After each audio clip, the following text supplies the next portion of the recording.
Đường Tiểu Bảo, cậu giỏi quá đi mất. Lại đứng nhất nữa rồi. Mau cho tớ xem bài kiểm tra của cậu đi.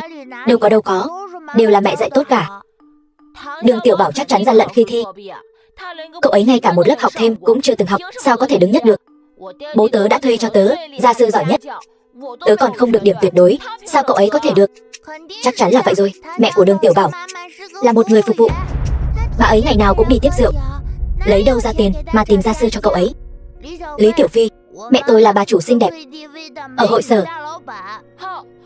Người đi hội sở đều là người xấu, vừa bẩn vừa hôi vừa nghèo, giống như chuột cống vậy. Chuột cống còn muốn thì được hạng nhất, không phải gian lận thì là gì. Không được nói mẹ tôi như vậy. Thưa cô, Đường Tiểu Bảo đánh người. Có chuyện gì vậy? Lục Bì Bì nói em gian lận. Giáo viên Lý còn nói mẹ em là tiếp viên, còn nói cả nhà em toàn là chuột cống.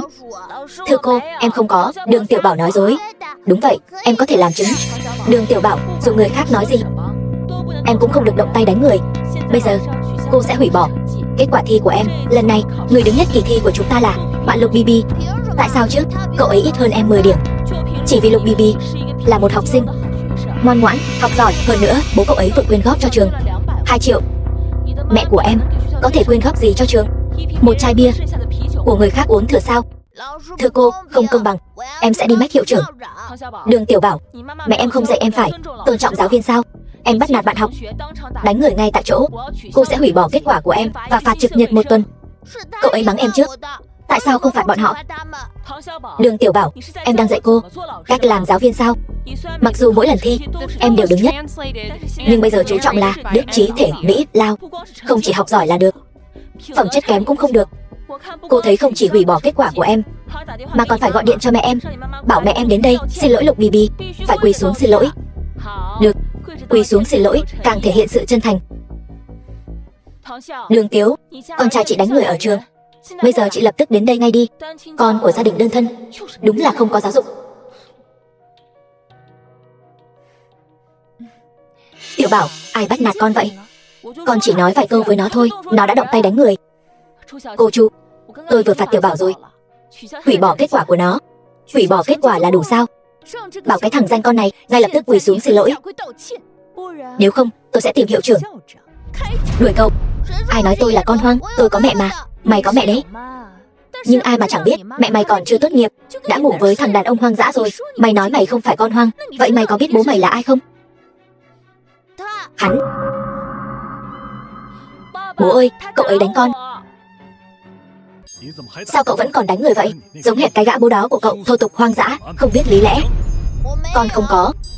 Lục tổng, anh dạy Bì Bì tốt quá, cháu chắc chắn không đánh người đâu. Đường Tiểu Bảo ở trường lúc nào cũng không ngoan, nói dối thành quen, lại còn bắt nạt các bạn nhỏ khác. Còn gì để nói nữa? Không chỉ nói dối còn đánh người. Mau xin lỗi Bì Bì đi. Con không nói dối, con không xin lỗi. Đánh người rồi còn không xin lỗi. Mẹ mày dạy mày kiểu gì thế? Tuổi nhỏ đã có xu hướng bạo lực, lớn lên chắc chắn là một người xấu. Bố nó chính là một gã trọc phú vô học, hóa ra là kẻ man dợ không biết lý lẽ. Tôi chính là không có giáo dưỡng, bởi vì bố tôi chính là không có giáo dưỡng, người ngang ngược không biết lý lẽ. Cô giáo Lý, Đường Tiểu Bảo hễ không vừa ý là động tay đánh người, chắc chắn có xu hướng bạo lực.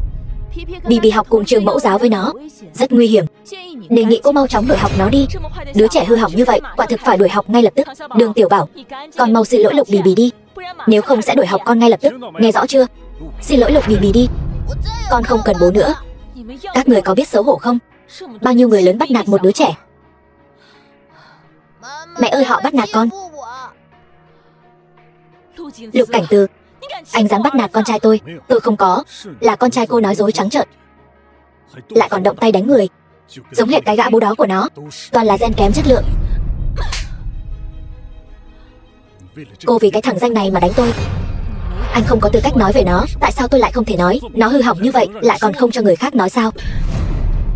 Còn muốn đánh, bởi vì anh đáng bị đánh. Buông tôi ra, buông tay. Lục tổng đã điều tra rõ rồi, bố của Đường Tiểu Bảo không phải Tần Lạc Minh mà chính là anh. Cái gì? Lục Cảnh Từ, anh quá đáng rồi. Anh cho người điều tra tôi và Tiểu Bảo, mau nói xem tình hình thế nào. Tôi ở trường của các người, khi kiểm tra hồ sơ thì phát hiện Đường Tiếu năm đó lý do nghỉ học là mang thai, trước khi kết hôn chính là lúc các người đang yêu nhau. Đường Tiếu, em đã mang thai con của tôi, tại sao lại rời bỏ tôi? Lúc tôi đang quen anh, cũng đang quen Tần Lạc Minh nữa. Tôi mang thai con của anh ấy, chia tay với anh. Rất hợp lý, đúng vậy. Trước đây tôi từng nhìn thấy hai người họ lén lút trong rừng cây nhỏ, bắt cá hai tay. Đường Tiếu, cô thật hạ tiện. Tôi không tin. Ai mà bị mù mắt lại nhìn chúng cái gã chọc phú đó chứ? Đây là cớ phải không? Anh đừng tự đa tình nữa. Anh có con rồi thì nên giữ mình, dạy dỗ nó cho tốt đi. Cũng không có người bố xấu xí như vậy. Cô giáo lý, cô là giáo viên, phẩm hạnh không đoan chính. Cô không xứng đáng dạy dỗ trẻ con. Nhà trẻ như thế này, Tiểu Bảo nhà chúng tôi không học ở đây nữa. Tiểu Bảo, chúng ta đi thôi. Ai dám đi? Ai dám bắt nạt cháu ngoan của tôi? Cô làm gì vậy? Cô chính là mẹ của thằng xúc sinh nhỏ đó. Tôi không cho phép cô nói Tiểu Bảo của tôi như vậy. Con trai cô bắt nạt cháu trai tôi. Tôi nói cô vài câu là nhẹ rồi đấy. Người đâu, bắt lấy cô ta. Bà làm gì vậy? Bà làm vậy là phạm pháp đấy. Phạm pháp? Trẻ con không đánh được, người lớn tôi còn không đánh được sao? Con trai cô bắt nạt cháu trai tôi, cô đáng lẽ phải thay nó trả nợ. Mẹ, không được đánh. Buông ra. Cảnh Từ, thằng xúc sinh nhỏ đó bắt nạt Bì Bì, con còn nói đỡ cho mẹ nó. Mẹ, thằng xúc sinh nhỏ mà mẹ nói chính là cháu ruột của mẹ đấy. Anh đang nói linh tinh gì vậy? Đường Tiếu, trước đây anh đã lén lấy tóc của Tiểu Bảo đi xét nghiệm huyết thống. Kết quả sẽ sớm có thôi. Cảnh Từ, con nói Tiểu Bảo đó là cháu trai của mẹ. Sao tôi có thể đối xử với cháu ruột của mình như vậy chứ? Thật là ngu ngốc quá đi. Cô là Đường Tiếu, mặt của cô. Mẹ đừng xen vào nữa, được rồi. Cái báo cáo đó cho tôi xem được không? Chưa có, đợi thêm chút nữa. Vở kịch này tôi không tham gia nữa. Các người tự chơi đi. Xin phép.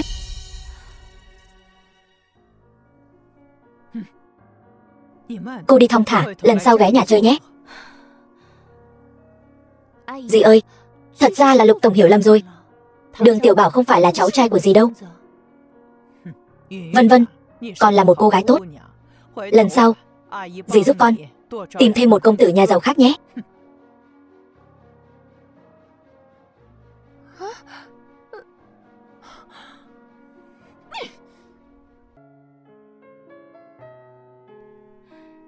Tiểu Bảo, có vài người ấy sinh ra đã xấu xa rồi. Hôm nay con làm rất tốt. Mẹ ơi, người đó có phải là bố không?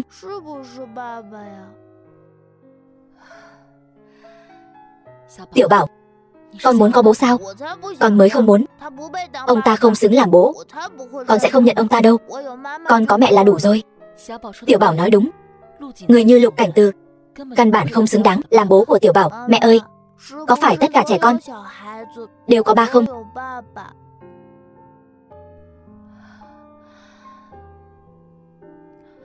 Không nhắc đến anh ta nữa.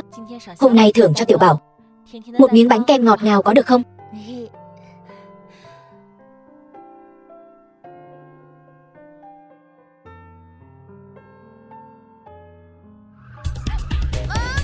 Mẹ.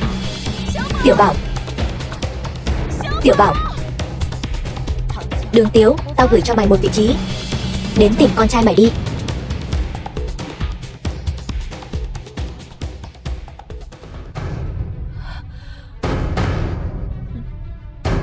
Chu Vân Vân.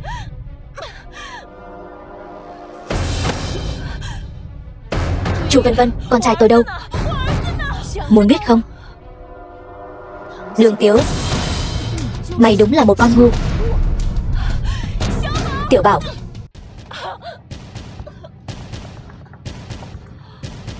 Bắt cóc trẻ con là phạm pháp đấy. Huống hồ đó là con của Lục Tổng. Tao nào dám làm bừa. Mày lừa tao. Tại sao? Tại sao? Mày là cái thá gì? Hồi đi học, mày đã tự dâng mình cho Lục Tổng. Bây giờ còn đến tranh giành với tao.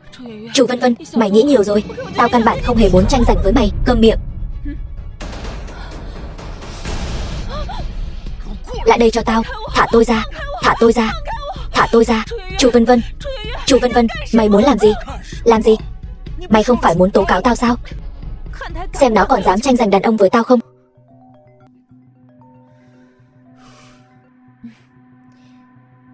Alo, Lục Tổng.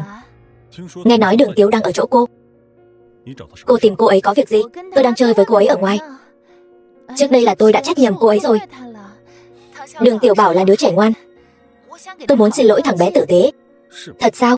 Vậy các cô đang chơi ở đâu? Anh đang chất vấn tôi sao? Tôi lại không làm hại cô ấy đâu. Cho Đường Tiếu nói chuyện đi. Cô ấy bây giờ đang chơi vui lắm. Không có thời gian nghe anh nói đâu. Yên tâm đi, lát nữa cô ấy sẽ về. Vậy được rồi. Các cô chú ý an toàn. Lục Cảnh Từ, cứu. Vừa rồi là tiếng gì vậy? Đường Tiếu gọi tôi sao?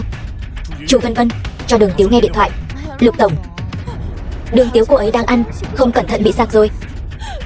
Đường Tiếu, ăn chậm thôi. Lục tổng, anh đừng làm quá lên thế. Tôi đang cho cô ấy ăn kẹo mà. Lục tổng, anh lại không tin tưởng tôi đến thế sao? Vậy được rồi.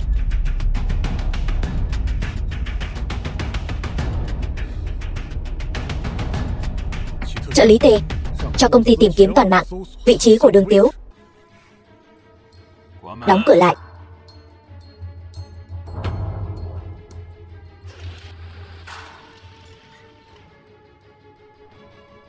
Sẽ không có ai đến cứu mày đâu. Ở đây không có tín hiệu. Mày đoán xem Lục Cảnh Từ mất bao lâu mới tìm được mày, Chu Vân Vân.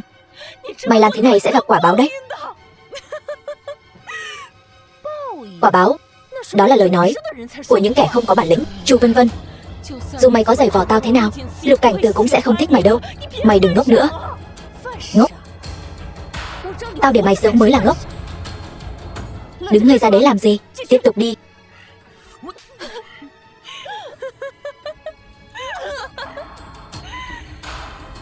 Nhanh vậy đã không chịu nổi rồi. Tao còn chuẩn bị cho mày thứ tốt đấy. Rốt cuộc tôi đã làm gì sai với cô? Mày sống đã là có lỗi với tao rồi. Mày xem này, màn kịch hay bắt đầu rồi. Đừng qua đây, mày định làm gì? Lục tổng, dựa trên kết quả so sánh gen cơ bản, Đường Tiểu Bảo chính là con trai của anh.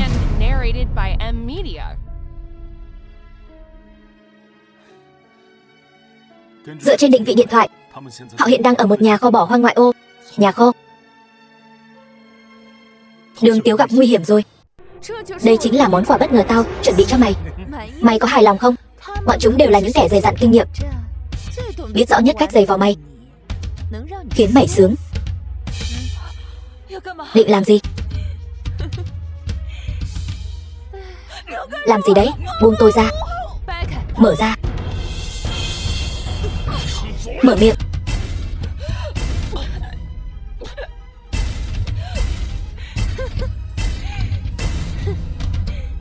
Cô cho tôi uống thuốc gì vậy? Đương nhiên là thuốc khiến mày lên thiên xuống địa rồi. Tao đã tốn không ít tiền đấy. Dám cho tôi uống loại thuốc đó, cô sẽ không được yên ổn. Câm miệng.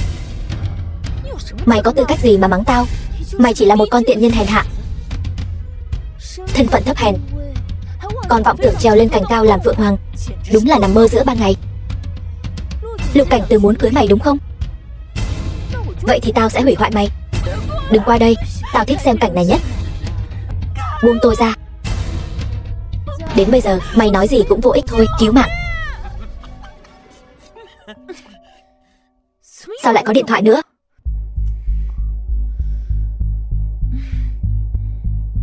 Bảo Đường Tiếu nghe điện thoại, tôi muốn nghe giọng cô ấy. Lục tổng, anh tìm Đường Tiếu, có chuyện gì không? Cô muốn gì tôi cũng có thể cho cô, nhưng cô hãy nhớ kỹ, đừng động vào Đường Tiếu. Anh nói gì vậy? Sao tôi lại có thể ra tay với Đường Tiếu chứ? Bây giờ tôi muốn nghe giọng cô ấy, nếu không tôi sẽ không yên tâm. Được. Đường Tiếu, nếu mày không muốn con trai mày xảy ra chuyện thì nói chuyện cho tử tế vào. Lục Cảnh Từ. Đường Tiếu, hôm nay em chơi có vui không? Em rất vui. Em và Vân Vân đang ở công viên giải trí. Vui là được rồi.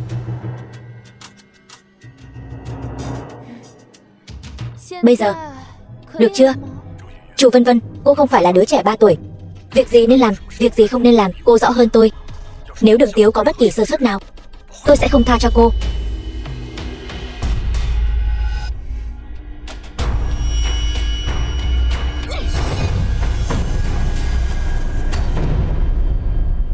lái nhanh lên. Đường Tiếu gặp nguy hiểm. Còn tiện nhân này, Lục Cảnh Từ vậy mà lại vì mày đe dọa tao. Nhìn kỹ lại cái mặt mày xem, đúng là rất biết cách quyến rũ đàn ông. Lấy một con dao đến đây. Cô nói, tôi nên bắt đầu từ đâu đây? Bây giờ cô dừng tay vẫn còn kịp. Chúng ta vẫn là chị em tốt. Câm miệng. Cô có tư cách gì để làm chị em tốt với tôi? Loại rác rưởi như cô thì nên thối rữa mà mất mạng ở bên ngoài. Tùy các người muốn chơi thế nào cũng được, càng thảm càng tốt. Tôi thích xem cảnh này nhất.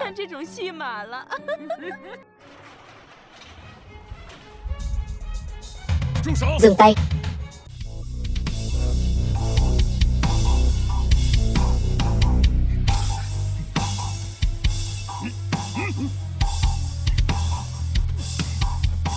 Đi.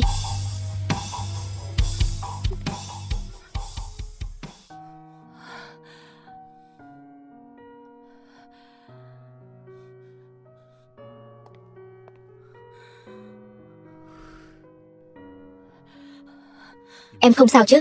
Lục tổng. Đường Tiếu không biết quen biết ở đâu ra mấy người. Không ra gì. Tôi đã nói với cô ấy đừng có giao du với bọn họ, nhưng cô ấy không nghe lời tôi. Cô tưởng tôi sẽ bị cô lừa gạt sao? Tôi không biết cô đang làm gì sao? Tôi không thích cô. Chuyện này không liên quan đến người khác. Cô hết lần này đến lần khác bắt nạt cô ấy, còn muốn tìm người làm nhục cô ấy. Sao lòng cô độc ác thế? Xin lỗi. Trợ lý Tề. Vâng. Kéo cô ta xuống cho tôi. Đừng. Đừng. Đừng. Đừng. Phế hết những kẻ bên ngoài cho tôi.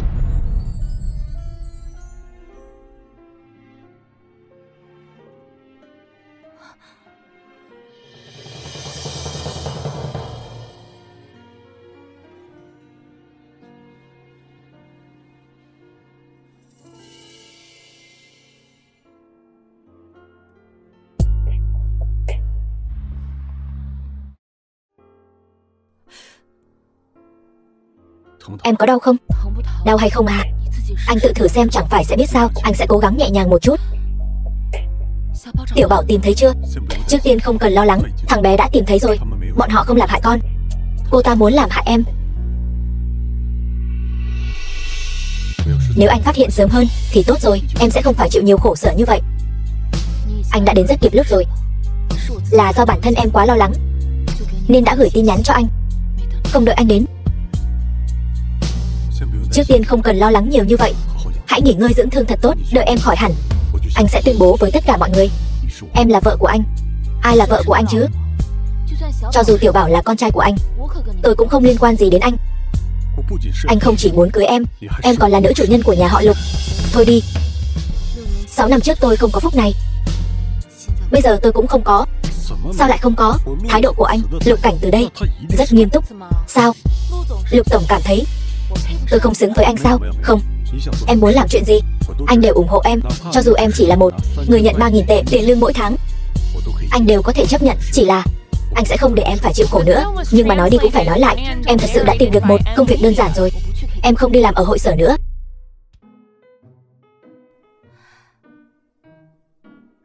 Chiếc xe này sao quen mắt thế nhỉ? Lâm Đường Đường. Thật trùng hợp, cậu cũng thực tập ở Phong Diệu sao? Cô là Lâm Đường Đường. Tớ Đường Tiếu. Chúng ta trước đây từng học cùng lớp năm nhất đại học.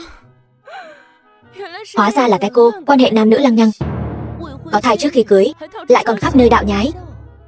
Đến công ty rồi, đừng nói là tớ quen cậu. Rõ ràng tôi đã làm thủ tục bảo lưu, sau đó chuyển sang nước ngoài học tiếp rồi. Sao lại đồng thành bị đuổi học vì đạo nhái?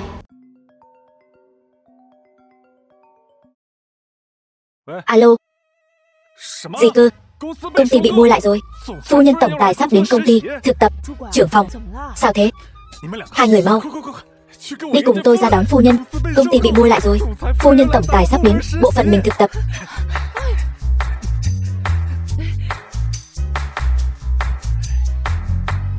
Trưởng phòng, bộ phận mình lần này có 2 thực tập sinh mới đến. Ai là phu nhân tổng tài vậy? Cô không thấy sao?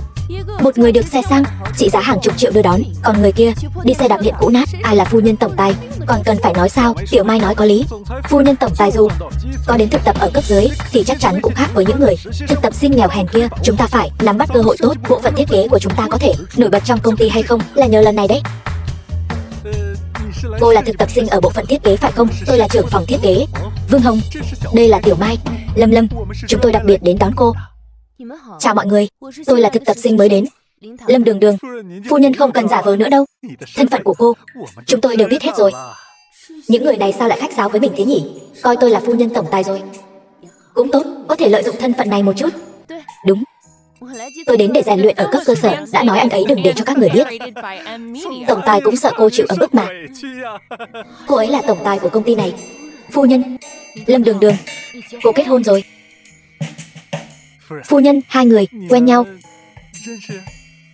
Cô ta chỉ là một người đi học đại học, quan hệ nam nữ lăng nhăng, lại còn khắp nơi đạo nhái, là người bị nhà trường đuổi học. Tôi không quen, thì ra là người còn chưa tốt nghiệp đại học. Loại người này sao có mặt mũi đến công ty chúng ta thực tập chứ? Lâm Đường Đường, tôi bị đuổi học vì sao chép là giả. Cô đừng bịa đặt được không? Vậy còn chưa kết hôn đã mang thai. Tôi là thực tập sinh mới đến đúng không? Phu nhân nói không quen với cô. Phu nhân, mời đi lối này. Nhân viên đối với phu nhân tổng tài xu nịnh như vậy. May mà tôi không đến tập đoàn Lục Thị, nếu không thì...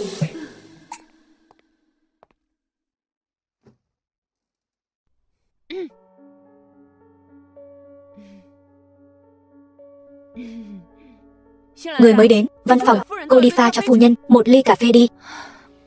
Đường Tiếu, tôi gọi cô có nghe thấy không?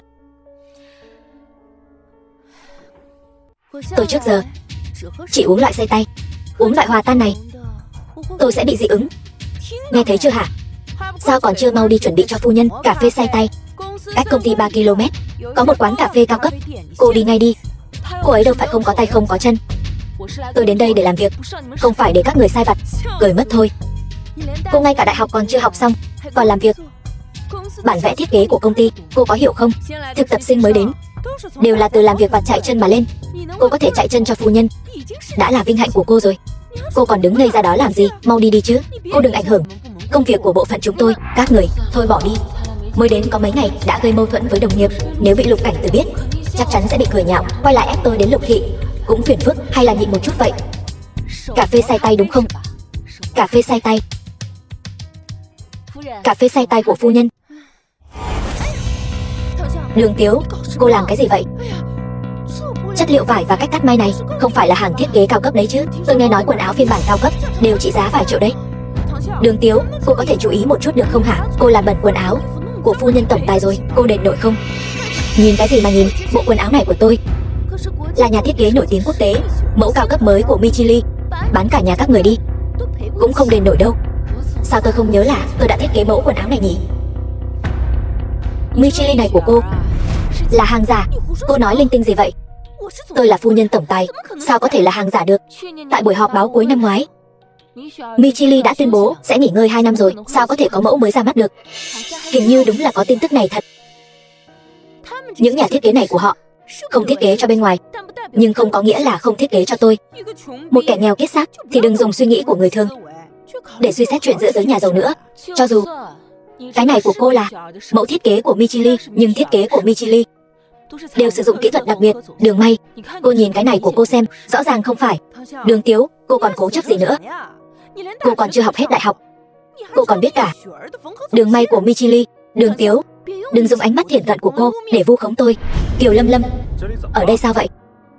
Trưởng phòng Vương, cái cô Đường Tiếu này không chỉ làm bẩn bộ quần áo mấy triệu của tôi, mà còn vu khống ngược lại, vu khống quần áo của tôi là giả.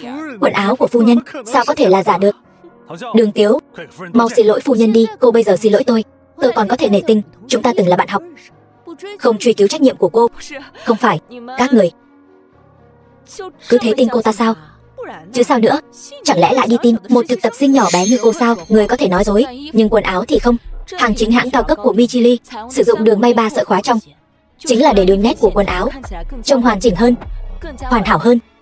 Vậy các người có thể nhìn cái của cô ta, rõ ràng không phải cái tôi nói. Loại đường may 3 sợi khóa trong đó lại bắt đầu nói bừa rồi. Các người tự nhìn xem thì biết ngay thôi. Cô ấy nói hình như là thật. Bộ quần áo này đúng là giả, nhưng trên mạng cũng nói Michili cũng ra một mẫu cao cấp phiên bản thoải mái, không nhất thiết phải dùng kiểu may này.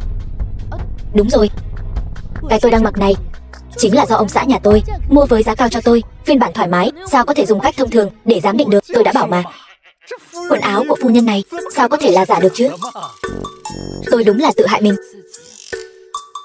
Vì muốn mặc quần áo thoải mái, bỏ qua không dùng kiểu may này, tự bê đá đập chân mình rồi. Cô lẩm bẩm gì thế? Tôi là nói có thể nhờ phu nhân tổng tài đưa chúng tôi, những người chưa từng thấy gì này, gặp tổng tài không? Rõ ràng cô ta mặc đồ giả, cứ khăng khăng nói là hàng thật. Tôi thật muốn xem phu nhân tổng tài này là thật hay giả. Vị tổng tài này vừa mới mua lại công ty chúng ta. Nếu bộ phận thiết kế của chúng ta có thể sớm ở trước mặt tổng tài chào hỏi một chút thì hay biết mấy. Đúng vậy, nếu có thể cùng tổng tài ăn cơm thì tốt quá rồi. Phu nhân, chuyện nhỏ thế này chắc không thành vấn đề chứ? Tôi biết lấy đâu ra một tổng tài cho cô ấy. Phu nhân này không muốn đồng ý. Xem ra vẫn là coi thường bộ phận thiết kế của chúng tôi. Không phải, chỉ là anh ấy công việc bận rộn trăm bề, gần đây e là không có thời gian. Tôi thấy vẫn là chưa xem chúng tôi là người nhà. Thế này đi, để bày tỏ sự xin lỗi, cuối tuần này tôi đưa mọi người đến biệt thự của tôi xem thử. Ngay tại Vân Cung. Vân Cung, một căn biệt thự trị giá mấy trăm triệu. Nghe nói biệt thự ở đó có hồ bơi trên không. Người không có tài sản trị giá hàng trăm triệu hoàn toàn không vào được. Căn biệt thự ở Vân Cung đó, tôi nhớ Lục Cảnh Từ cũng tặng tôi một căn. Cuối tuần đi cùng tôi nhé. Đừng nói chúng tôi cô lập cô. Đúng là Vân Cung có khác. Vừa nãy tôi đã nhìn thấy rất nhiều xe sang, đó đều là loại trị giá hàng chục triệu. Đương nhiên rồi, người sống ở đây không giàu thì cũng quý. Thật là tam sinh hữu hạnh. Tất cả là nhờ phu nhân. Biệt thự ở đây, mỗi nhà đều được trang bị quản gia riêng. Những quản gia này đều phải đi tu nghiệp ở nước ngoài, ít nhất cũng phải biết 8 thứ tiếng. Một quản gia thôi mà đã giỏi thế này. Tôi nghe nói rồi đấy, ngay cả làm người hầu ở đây cũng đều cần bằng tiến sĩ đấy. Hướng này sao hơi giống đường về biệt thự nhà tôi vậy nhỉ? Đồ nhà quê, lẩm bẩm gì đấy? Cứ để cô ấy xem đi. Chắc trước đây chưa từng đến nơi như thế này bao giờ. Cũng đúng, cô cứ xem kỹ đi. Sau khi rời khỏi đây, cô sẽ có chuyện để mà khoe khoang đấy. Chỉ là một cái biệt thự thôi mà, đã làm gì mà ngạc nhiên thế? Đứng ngây ra đấy làm gì hả đồ nhà quê? Không có gì. Tôi không có ngây người, tôi chỉ cảm thấy chúng ta khó khăn lắm mới đến được Vân Cung. Có phải là phải ăn chút gì ngon ngon mới thể hiện được thân phận tôn quý của phu nhân không? Đương nhiên rồi, đảm bảo sẽ khiến cô đồ nhà quê này mở mang tầm mắt. Vậy thì tôi mong chờ quá đi mất. Tôi nghe trên mạng nói Vân Cung có một nhà hàng tên là Vân Bếp, nhà hàng 3 sao Michelin, không mở cửa cho người ngoài, chỉ phục vụ ẩm thực cho những người sống trong Vân Cung. Bếp trưởng là quán quân của cuộc thi hàng đầu nước ngoài. Chúng ta có ăn được không? Đã đến đây rồi, phu nhân chắc chắn sẽ sắp xếp cho chúng ta thôi. Phu nhân, sao người lại khó xử vậy? Chẳng lẽ là người không sống ở đây? Ai nói thế? Tôi sẽ cho người đi chuẩn bị ngay bây giờ.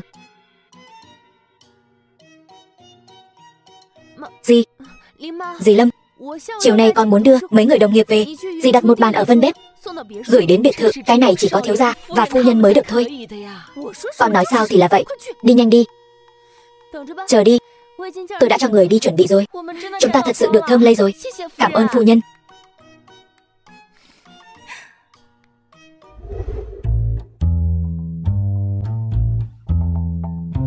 Cái này đúng là nhà mà Lục Cảnh Từ tặng tôi đây mà.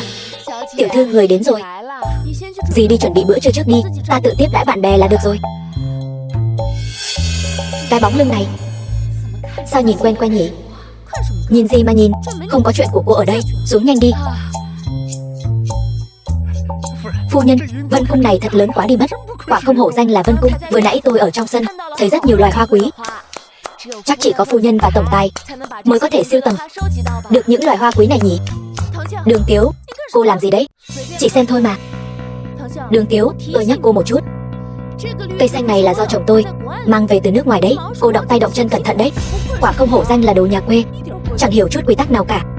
Cây cối hoa lá này chẳng phải là để ngắm và làm vui vẻ tâm trạng sao? Nhìn một chút thì làm sao? Cô xem, Chúng tôi đều đã đến biệt thự của cô rồi. Cô không dẫn chúng tôi đi tham quan những món đồ hiệu xa xỉ của cô một chút sao? Để tôi, một kẻ nhà quê này, cũng được mở mang tầm mắt. Đúng vậy, phu nhân, dẫn chúng tôi đi mở mang tầm mắt đi. Đi thôi.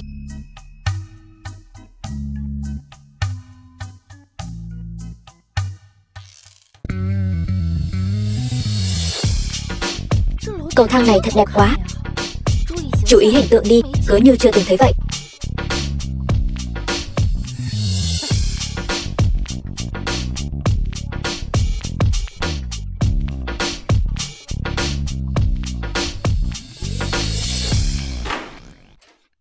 Đây là khóa mã số. Tôi đương nhiên biết. Đúng rồi. Cô không biết mật mã. Tôi. Sao vậy? Chẳng lẽ đây không phải biệt thự của cô sao? Đường Tiếu, cô đang nói linh tinh gì vậy? Phu nhân, sao có thể không biết mật mã chứ? Đường Tiếu, nếu cô còn vô lễ như vậy nữa thì cút ra ngoài cho tôi. Phu nhân, hỏi một chút cũng không được sao? Phu nhân có nhiều tài sản như vậy, không nhớ mật mã này là rất bình thường mà. Tôi dẫn mọi người đi chỗ khác tham quan trước. Lát nữa tôi nhớ ra mật mã rồi, chúng ta quay lại sau. Đường Tiếu, cô đang làm gì vậy? Làm hỏng rồi cô đền nổi không?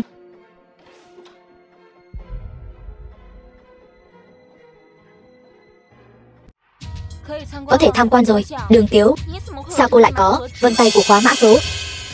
Nghe dì Lâm nói, biệt thự của tôi gần đây mới thuê thêm vài người giúp việc nữ. Cô sẽ không phải vẫn đang làm thêm ở đây chứ? Đường Tiếu, công ty chúng tôi không cho phép nhân viên làm thêm. Một khi phát hiện sẽ bị sa thải ngay lập tức. Tại sao tôi nhất định phải là người giúp việc làm thêm ở đây, mà không thể là nữ chủ nhân ở đây? Sao? Có vài người ấy mà cứ thích tự đội mũ cao cho mình. Một người giúp việc làm thêm lại muốn làm nữ chủ nhân, thật nực cười. Ban công này thật lớn, thật thoải mái quá.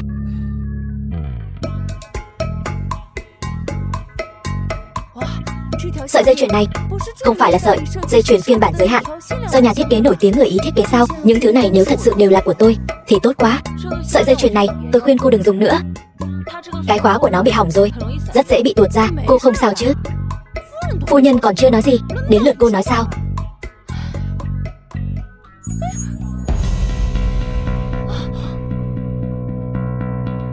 Đường Tiếu, tôi biết cô ghen tị, nhưng đây là đồ của tôi, chẳng liên quan gì đến cô cả.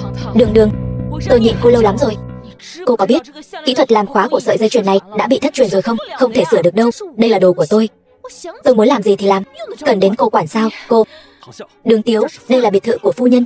Lại đây, đừng làm mất mặt nữa. Anh cứ chắc chắn đây là biệt thự của cô ấy như vậy phải không? Đây không phải biệt thự của tôi. Chẳng lẽ lại là của cô sao? Xin lỗi, đây thật sự là biệt thự của tôi. Của cô? Đúng vậy, chính là của tôi. Đây là Vân Cung. Sao có thể là của một thực tập sinh nghèo hèn như cô có thể sở hữu được? Cô đấy, đừng mơ mộng hão huyền nữa. Đường Tiếu, tôi thấy cô nghèo đến phát điên rồi. Không sao, tôi sẽ cho cô thấy rõ. Alo, lát nữa qua đây một lát. Lát nữa sẽ để bảo mẫu của biệt thự nói cho cô biết rốt cuộc đây là biệt thự của ai. Được thôi, tôi chờ xem. Có vài người ấy mà đúng là không thấy quan tài không đổ lệ mà. Đường Tiếu, nhớ xin lỗi vì sự ngu dốt của cô đấy. Tiểu thư, nói cho cô ta biết đây là biệt thự của ai. Đương nhiên là biệt thự của tiểu thư rồi. Đường Tiếu, lần này cô nghe rõ chưa? Tiểu thư Đường, bà giữ tôi làm gì? Chuyện này không liên quan đến bà nữa. Mau xuống đi. Dì Lâm, dì tại sao lại nói dối? Tôi cho dì thêm một cơ hội nữa. Cái biệt thự này rốt cuộc là của ai? Là, nói cho cô ta biết là của ai. Là của tiểu thư Đường. Lâm Đường, cô nghe rõ chưa? Cái biệt thự này là của tôi. Ai cho cô cái gan mạo danh thân phận của tôi đến đây? Đường Tiếu, cô không sao chứ? Tiểu thư Đường mà người ta nói đến là Lâm Đường. Đường Tiếu, phu nhân tốt bụng đưa chúng ta đến để mở mang tầm mắt. Nếu không thì cô hãy xin lỗi phu nhân đi. Quỳ xuống, xin lỗi tôi. Nói không chừng tôi còn có thể giữ cô ở lại đây đấy. Lâm Đường, câu này đáng lẽ phải là tôi nói mới đúng chứ. Người phải xin lỗi phải là cô. Nếu bây giờ cô xin lỗi tôi có thể bỏ qua chuyện cô mạo danh thân phận đến biệt thự của tôi. Tôi cũng sẽ không truy cứu chuyện cô làm hỏng sợi dây chuyền. Đường Tiếu, cô đừng quá đáng. Đường Tiếu, đừng làm loạn nữa. Tôi làm loạn? Vậy bây giờ tôi sẽ gọi quản gia của biệt thự này đến đây để ông ấy xem có nhận ra vị tiểu thư Đường này không. Dì Lâm, Cản cô ta làm gì? Tôi lại muốn xem cô ta có thể gọi ai đến. Alo Lưu Thành, tôi đang ở tầng 2 của biệt thự. Anh lập tức qua đây một chuyến. Lưu Thành? Chẳng lẽ là Lưu Thành tốt nghiệp thủ khoa vàng của Học viện Quản gia Quốc tế Hà Lan? Nghe nói ngay cả bá tước mời anh ấy làm quản gia, anh ấy cũng không đi. Cuối cùng bị tổng tài của chúng ta dùng giá trên trời mời về quản lý sản nghiệp ở Giang Thành của anh ấy. Cô ta làm sao mà quen biết nhân vật lớn như vậy chứ? Tôi thấy chỉ là nghe tên ở đâu đó rồi nói ra thôi. Những nhân vật lớn như thế này không phải là chúng ta có thể dễ dàng gặp được. Đối với các người có thể là nhân vật lớn, đối với tôi không phải. Không sao, đợi lát nữa Lưu Thành đến, chúng ta sẽ biết ai đang nói dối. Đường Tiếu, đã bao lâu rồi? Không thấy bóng người đâu. Lưu Thành này chắc là không đến nữa rồi. Ai nói tôi không đến? Anh chính là cái tên nhà quê mà Đường Tiếu đó gọi tới, phải không? Anh là cái thá gì mà cũng dám mạo danh Lưu Thành?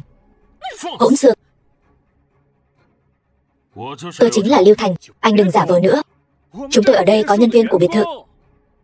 Đồ giả mạo như anh, cút đi. Ngài Lưu Thành. Anh ấy thật sự là Lưu Thành. Cho dù thật sự là Lưu Thành cũng không thể động tay đánh người chứ. Phu nhân, người phải làm chủ cho tôi. Phu nhân. Khốn kiếp, sao Lưu Thành lại thật sự đến đây? Cô lắm mồm mạo phạm Lưu Thành, chẳng lẽ không đáng bị đánh sao? Khoan đã, dây chuyền ngọc trai của phu nhân chúng tôi là ai làm hỏng? Cô hay là cô? Dây chuyền ngọc trai của phu nhân là do cô ấy tự làm hỏng, không liên quan gì đến chúng tôi. Cô ấy. Phu nhân. Xong rồi, lần này tiêu đời chắc rồi. Tôi. Này Lưu Thành, người ta là chủ nhân của dây chuyền ngọc trai, làm hỏng dây chuyền còn cần phải báo cáo với anh sao? Bây giờ tôi vẫn chưa muốn lộ thân phận, anh giúp tôi che đậy một chút. Xem cái đầu óc của tôi này, lâu rồi không gặp, ngay cả phu nhân trông như thế nào cũng không nhớ rõ nữa. Tiểu thư, sao trước khi đến không báo trước một tiếng? Đúng là một tên ngu ngốc. Thế mà ngay cả chủ nhân trông như thế nào cũng quên. Vừa hay, vậy thì để tôi làm chủ nhân này đi.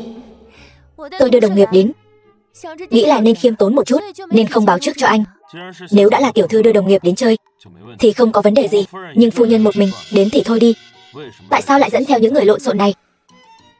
Nếu thiếu gia biết được thì không hay đâu. Thôi đi, hôm nay bị Đường Tiếu làm cho mất hết hứng thú, cũng không còn tâm trạng gì. Tôi đi trước đây.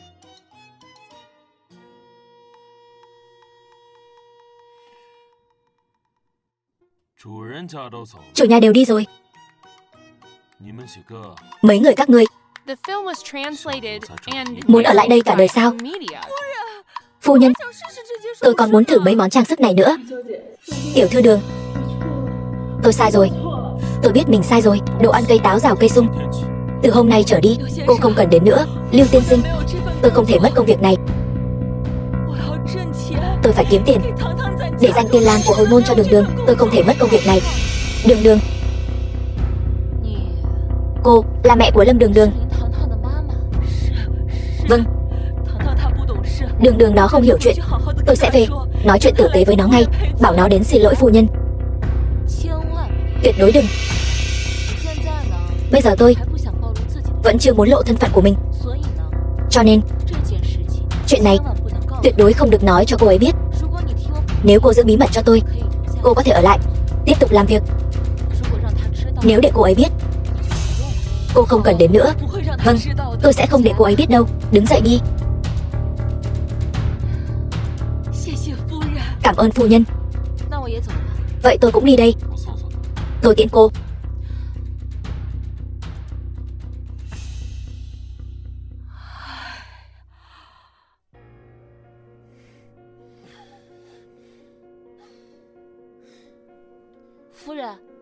Phu nhân, sao Lưu Thành lại đối xử với Đường Tiếu kính cẩn như vậy nhỉ? Hơn nữa, cô ta còn có dấu vân tay mở khóa mật mã. Lưu Thành đó hình như cũng rất quen thuộc với cô ta. Lưu Thành hình như cũng là do cô ta gọi điện thoại đến. Phu nhân, rốt cuộc là chuyện gì thế này? Cái Lưu Thành đó hình như không hề tôn trọng cô chút nào, nhưng đối với cái cô thực tập sinh kia lại vô cùng thân thiết. Đến nước này, tôi cũng đành nói thật với mọi người vậy. Thật ra, Đường Tiếu và Lưu Thành là loại quan hệ đó đấy. Lưu Thành này chắc kết hôn rồi nhỉ? Cái đồ nhà quê đó lại là Tiểu Tam. Chuyện đời tư của cô ta tôi không nên nói nhiều làm gì. Hồi ở trường, cô ta đã dây dưa không rõ ràng với rất nhiều đàn ông. Sau này còn chưa kết hôn đã có thai, bị nhà trường đuổi học. Trước đây tôi đã tận mắt nhìn thấy cô ta và Lưu Thành làm bậy trong biệt thự. Bảo sao cô ta lại có dấu vân tay mở khóa mật mã? Chắc chắn là Lưu Thành giở trò. Phu nhân, cô phải thông báo cho tổng tài đuổi việc Lưu Thành đi. Để lát nữa tôi nói với chồng tôi một tiếng. Cái loại người dơ bẩn như vậy lại dám ở trong văn phòng của chúng ta. Lâm Lâm, các cô phải cẩn thận đấy, đừng để bị cô ta lây cho bệnh gì đó.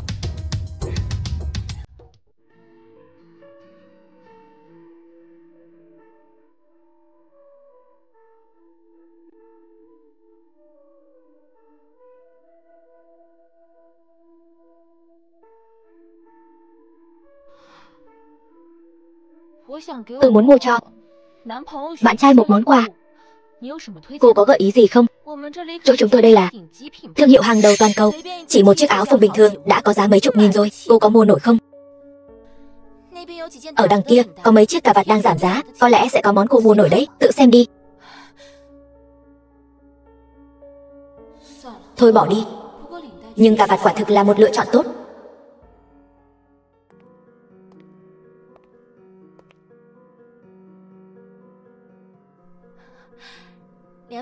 Hai quý cô, xin hỏi cần gì? Lấy tất cả mẫu mới nhất của cửa hàng các cô, mang hết ra đây cho tôi. Cái này.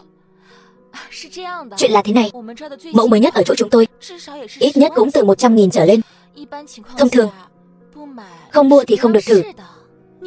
Cô nhân viên bán hàng này làm sao thế? Cô có biết cô ấy là ai không? Phu nhân Lục Tổng. Sẽ thiếu tiền để trả cho cô sao? Lục Tổng? Lục Tổng nào? Cả Giang Thành còn có Lục Tổng nào khác sao? Hóa ra là phu nhân Lục Tổng. Cô đợi một chút, tôi đi lấy mẫu mới nhất cho cô ngay đây.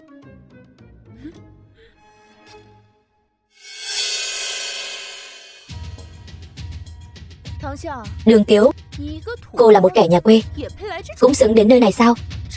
Ở đây mở cửa làm ăn, tôi có xứng hay không thì liên quan gì đến cô chứ? Phu nhân, hai người quen nhau sao? Quen. Cái người này là thực tập sinh của công ty chúng tôi.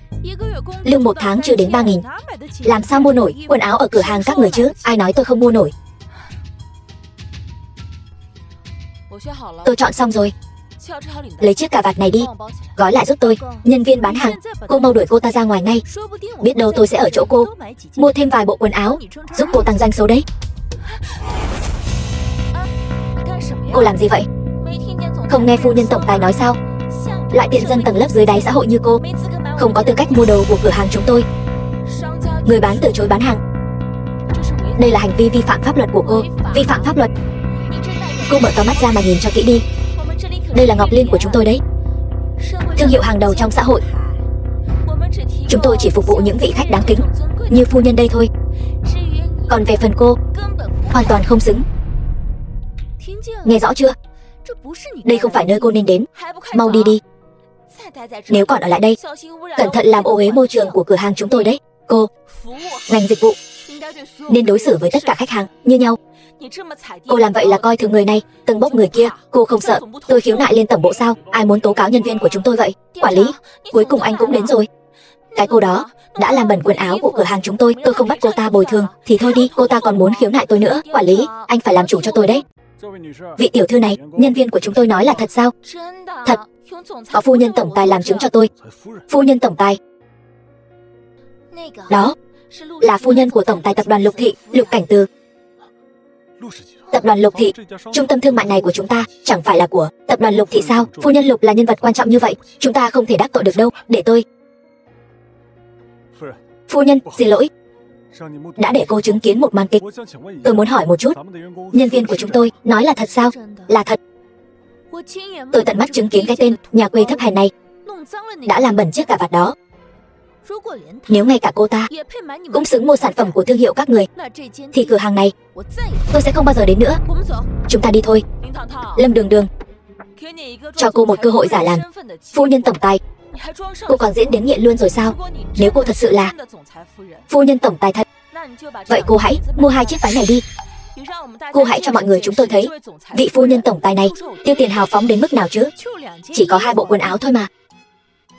Phu nhân sở hữu gia sản trăm tỷ, dù có mua cả cái cửa hàng này đi nữa cũng sẽ không chớp mắt đâu. Phải không, phu nhân? Chỉ cần là phu nhân mua sắm, tôi nhất định sẽ giảm giá cao nhất cho cô. Tôi... Sao vậy? Thanh toán đi chứ. Cô khó xử thế này, chắc không phải là không có tiền đấy chứ. Ai nói tôi không có tiền? Tiền trong thẻ của tôi đều là không giới hạn. Phu nhân thích bộ nào, tôi sẽ gói ngay cho cô. Phải đấy, phu nhân thích bộ nào? Tôi tuy có tiền, nhưng tôi cũng không phải là kẻ ngốc. Có người này ở đây, tôi sẽ không mua một món nào cả. Chúng ta đi thôi. Phu nhân, cô đừng đi mà. Đều tại cái kẻ hạ đẳng thấp hèn này chướng mắt cô. Tôi sẽ đuổi cô ta đi ngay bây giờ. Quý cô này, cô đã xúc phạm vị khách quý nhất của chúng tôi. Xin cô hãy rời đi ngay lập tức. Xin cô rời đi. Nếu tôi không đi thì sao? Vậy tôi chỉ đành mời bảo vệ của trung tâm thương mại đến đuổi cô đi. Đây là trung tâm thương mại thuộc tập đoàn Lục Thị. Gây rối ở đây sẽ không có kết cục tốt đẹp đâu. Con người thì phải tự biết mình. Cái loại thấp hèn như cô làm sao mà mua nổi cái thứ này chứ? Nếu tôi là cô, tôi đã sớm ôm mặt bỏ chạy rồi. Nghe thấy chưa? Sao còn chưa đi nhanh? Sao còn chưa đi nhanh? Cái loại người như cô chỉ hợp nhặt đồ vỉa hè bên ngoài thôi. Mau đi đi. Muốn tôi đi sao? Người nên đi là các người mới đúng. Bên trong trung tâm thương mại của tập đoàn Lục Thị không nên tồn tại cái loại người đạp thấp nâng cao như các người. Cô...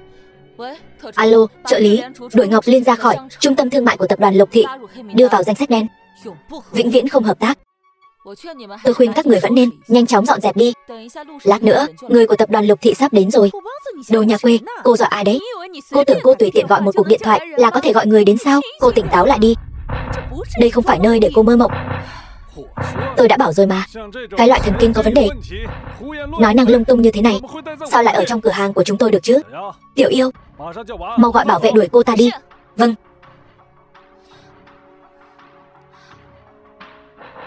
Alo, bảo vệ, ở đây có người gây rối, xúc phạm khách quý của chúng tôi. Đúng vậy, mau lên đi.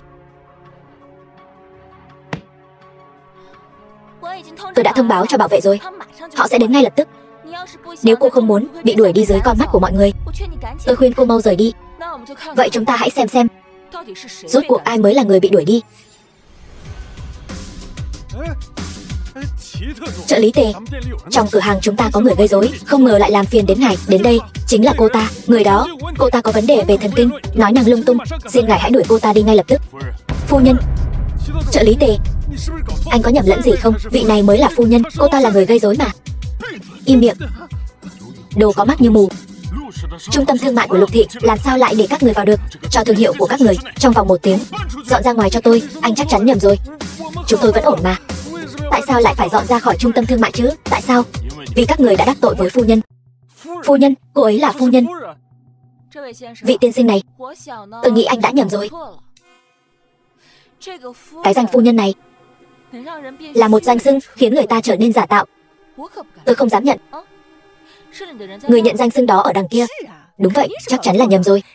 Vị này mới là phu nhân của Lục tổng. Đúng, hiểu lầm. Tất cả đều là hiểu lầm. Trợ lý Tề, ngài xem hiểu lầm này, chúng ta đã giải quyết xong rồi. Chúng tôi có phải dọn ra ngoài nữa không? Bên trên đã thông báo cho các người dọn đi. Đây là điều tôi không thể không làm. Chuyện này, phu nhân, chúng tôi là làm theo ý của cô để đuổi cô ta đi mà. Phu nhân, chúng tôi hoàn toàn làm theo ý của cô. Bây giờ thương hiệu của chúng tôi sắp bị đuổi đi rồi. Phu nhân, cô không thể thấy nguy mà không cứu chứ? Đúng vậy phu nhân, cô phải giúp chúng tôi. Xin Lục tổng tha cho chúng tôi chứ. Tôi nào có bản lĩnh để xin giúp các người.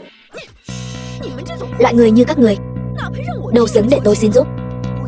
Thương hiệu ô uế, tốt nhất là đừng bao giờ xuất hiện nữa. Tiểu Mai, chúng ta đi thôi.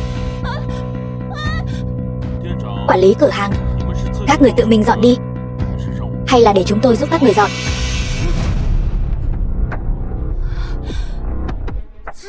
Trợ lý Tề, chúng tôi thật sự không còn chỗ trống để xoay sở nữa sao? Nếu để chúng tôi dọn ra khỏi trung tâm thương mại, trụ sở chính nhất định sẽ sa thải chúng tôi. Tôi cầu xin ngài nói cho tôi biết, rốt cuộc tôi đã đắc tội với ai. Tôi sẽ lập tức xin lỗi cô ấy. Các người muốn biết rốt cuộc các người đã đắc tội với ai sao? Được, tôi sẽ nói cho các người biết. Cô im miệng, đồ phá hoại nhà cô. Nếu không phải vì cô, cửa hàng của chúng tôi sao lại thành ra thế này? Cô mới im miệng, đến bây giờ còn dám cư xử với phu nhân của chúng tôi bất kính như vậy sao? Phu nhân, người vừa nãy là giả.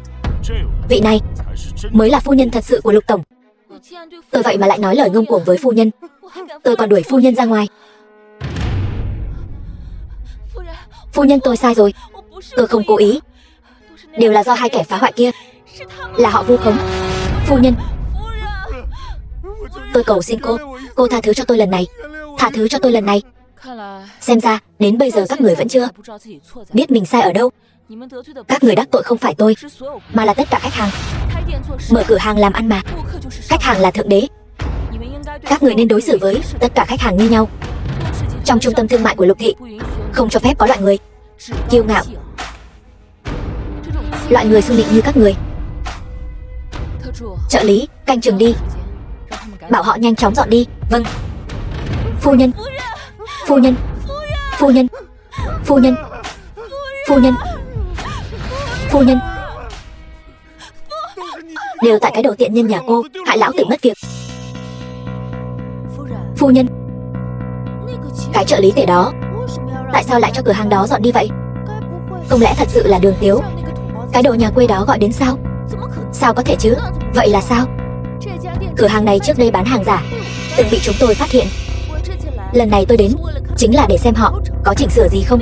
Không ngờ vẫn còn bán hàng giả. Loại thương hiệu này xuất hiện ở trong trung tâm thương mại của Lục thị. Tất nhiên tôi không thể dung thứ, nên tôi mới cho người đến và không cho phép họ tiết lộ thân phận của tôi. Thì ra là phu nhân gọi đến. Cái người dẫn đầu giả vờ giống thật, cứ như thể thật sự không quen biết cô vậy. Cô biết gì mà nói. Làm vậy là để tránh những rắc rối không cần thiết. Có người đúng là thích giả vờ giàu có. Cô đúng là sĩ diện hão. Một thực tập sinh thì mua đồ hiệu làm gì? Tôi mua gì? Liên quan gì đến cô? Còn cô thì sao? Phu nhân tổng tài đáng kính của chúng ta. Cô đến trung tâm thương mại nhà mình dạo một vòng, sao lại về tay không vậy? Cô chẳng biết gì về tài sản của tôi cả. Những món đồ xa xỉ trong trung tâm thương mại này đa số tôi đều có ở nhà. Lần này tôi đến chỉ muốn xem mẫu mới, không ngờ đều là những mẫu cũ, nên tôi không muốn mua. Phu nhân quả nhiên là phu nhân. Đồ ở trung tâm thương mại này, người bình thường mua được 1-2 món đã không dễ dàng rồi. Phu nhân lại có hết tất cả. Không đúng rồi phu nhân. Tôi nhớ không lầm thì mỗi lần các thương hiệu lớn hàng xa xỉ ra mẫu mới đều sẽ mang sản phẩm mới đó tự động gửi đến nhà các đại gia hàng đầu. Sao lại để phu nhân tự mình ra ngoài chọn vậy? Cô im đi. Cuộc sống của người giàu đâu phải loại người hèn mọn như cô có thể suy đoán được. Tiền của phu nhân dù có mua một lần cái cà vạt mấy nghìn cũng không thèm chớp mắt. Đâu như cô do dự mãi, dùng tiền lương 1 tháng mua một chiếc cà vạt giảm giá khuyến mãi. Đúng rồi, cô nhà quê, tôi khuyên cô nên cẩn trọng lời nói và hành động. Cô bớt chọc giận phu nhân của chúng tôi đi. Nếu không, tuần sau tổng tài đến công ty, ngày kiểm tra chính là ngày tiêu đời của cô đấy. Cái gì? Tổng tài sắp đến công ty. Hôm nay tôi nghe trưởng phòng nói rồi, thứ 2 tuần sau tổng tài sẽ đến. Đến lúc đó, cô cứ để tổng tài trừng phạt thật nặng cái tiện nhân không biết liêm sỉ này đi. Đương nhiên rồi. Được thôi, tôi chờ xem.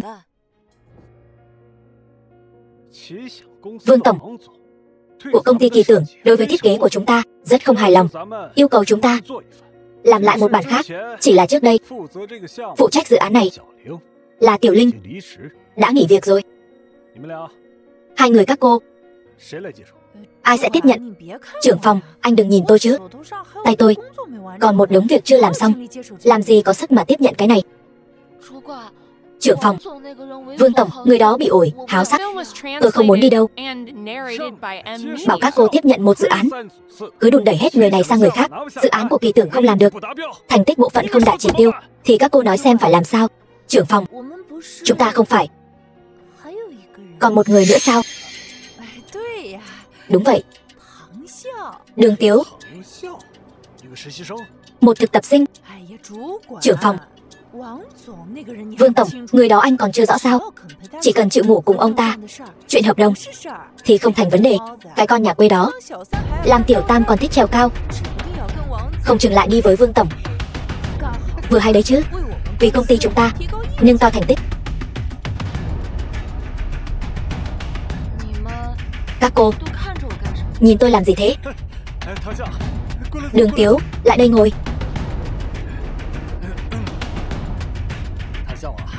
Đường Tiếu, công ty có một dự án rất quan trọng, muốn giao cho cô. Đây là tài liệu, cô tìm hiểu trước đi. Trước tuần sau nhé. Làm ra một bản kế hoạch, đưa cho Vương Tổng của Kỳ Tưởng. Kỳ Tưởng. Vương Tổng. Đồ nhà quê. Công ty Kỳ Tưởng giao nhiệm vụ quan trọng như vậy, sếp đều giao cho cô rồi. Cô đừng làm sếp thất vọng đấy nhé. Tôi nhất định sẽ cố gắng hết sức. Giải tán cuộc họp. Một thực tập sinh, cố gắng cái nỗi gì chứ?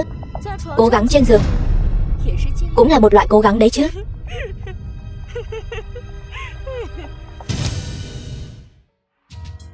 Vương Tổng, đây chính là nhà thiết kế Đường. Nhà thiết kế Đường đến rồi, mau ngồi.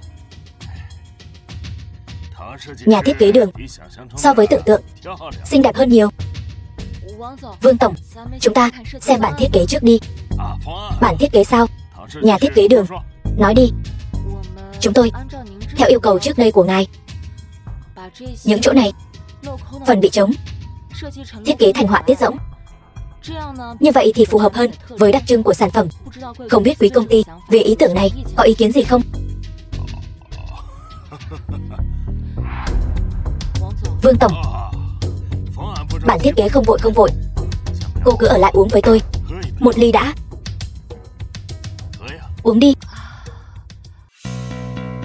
Vương Tổng, thật ngại quá. Tôi bị dị ứng cồn. Tiểu Đường, đừng từ chối nữa. Bảo các cô uống rượu, 10 người thì 9 người nói bị dị ứng cồn. Uống một ly đi, tôi lại không ăn thịt cô đâu. Uống một ly rượu, kết bạn đi. Tôi thật sự không uống rượu được. Nhà thiết kế Đường, cô đừng có được voi đòi tiền. Ly rượu này cô uống cũng phải uống. Không uống, tôi sẽ bảo Phong Diệu đuổi việc cô. Thế mới đúng chứ. Cô gái nhỏ học cách mềm mỏng đi. Nhìn người phụ nữ không nghe lời ở công ty các cô xem, bị người ta giày vò đến mức không còn ra hình người nữa rồi. Cô không giống bọn họ. Cô biết điều.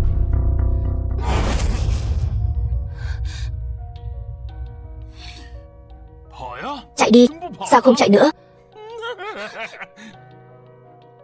Tôi chỉ thích loại phụ nữ có dã tâm như thế này. Tôi chỉ thích trên giường chinh phục loại phụ nữ.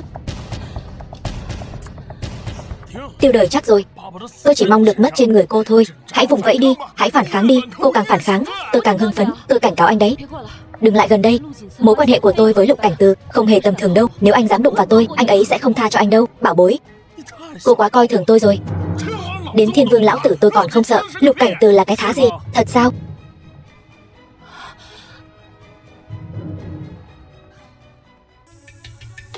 Lục Tổng, tôi và cô ấy chỉ đùa thôi. Ngài đừng coi là thật. Lục Tổng, ngài xem, những gì tôi vừa nói đều không phải sự thật đâu. Lục Tổng, không liên quan đến tôi đâu. Tất cả là do cô ấy quyến rũ tôi. Tôi quyến rũ anh sao? Cái bộ dạng này của anh mà còn nói là tôi quyến rũ anh. Lục Tổng, chính cô ấy đã đến phòng quyến rũ tôi. Ngài phải tin tôi chứ. Thật sao? Phu nhân của tôi ngay cả tôi còn không thèm để mắt tới. Cô ấy quyến rũ anh. Vậy anh nói xem, cô ấy đã quyến rũ anh như thế nào? Cô ấy dùng tay sờ đùi tôi. Cô ấy còn nói phu nhân của ngài. Anh nói tiếp đi. Lục Tổng, tôi thật sự không biết cô ấy là phu nhân của ngài. Nếu tôi mà biết là phu nhân của ngài, ngài cho tôi 100 lá gan tôi cũng không dám. Người đâu, kéo xuống cho hắn uống thuốc. Hắn muốn làm gì với phu nhân thì đối xử với hắn như thế. Phu nhân xinh đẹp lương thiện, phu nhân hãy cầu xin giúp tôi đi. Những năm qua anh dùng những thủ đoạn bẩn thỉu này hại biết bao nhiêu cô gái. Anh có tư cách gì mà cầu xin? Tôi đê tiện, tôi đáng mất mạng. Tôi sẽ không bao giờ dám nữa. Anh nghĩ mấy cái tát này của anh có thể bù đắp cho những cô gái kia phải chịu sự sỉ nhục sao? Tôi nói cho anh biết, không thể nào. Đi đến bước đường hôm nay, chính anh đáng đời. Kéo hắn xuống đi. Làm gì đấy? Em vẫn chưa tha thứ cho anh đâu. Đường Tiếu, việc hợp tác với Kỳ Tưởng này bây giờ tiến triển thế nào rồi? Trưởng phòng, Kỳ Tưởng chắc sẽ không hợp tác với chúng ta đâu. Cái gì? Đường Tiếu, dự án Kỳ Tưởng, công ty chúng ta coi trọng thế mà. Vương Tổng đang yên đang lành, sao đột nhiên lại không hợp tác nữa? Có phải cô đắc tội với ông ta rồi không? Đắc tội với đối tác, còn mặt mũi ở lại công ty sao? Đường Tiếu, bây giờ thu dọn đồ đạc của cô, cút ra ngoài cho tôi. Không phải. Mọi người không xem tin tức sao? Công ty kỳ tưởng này không còn nữa rồi. Cô nói linh tinh gì đấy? Nói công ty kỳ tưởng không còn nữa rồi. Trưởng phòng. Đúng là vậy thật. Kỳ tưởng phá sản rồi. Tổng giám đốc Vương đang ở khách sạn với. Ở khách sạn làm gì? Làm loạn với vệ sĩ và trợ lý.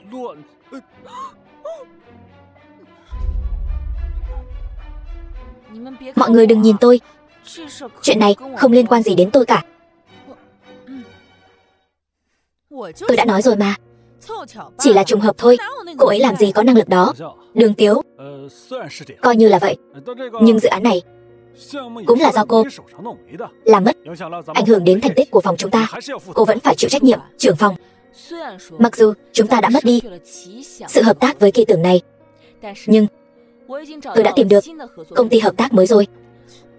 Hợp đồng tôi cũng đã ký xong rồi. Chỉ cô lại không có quan hệ.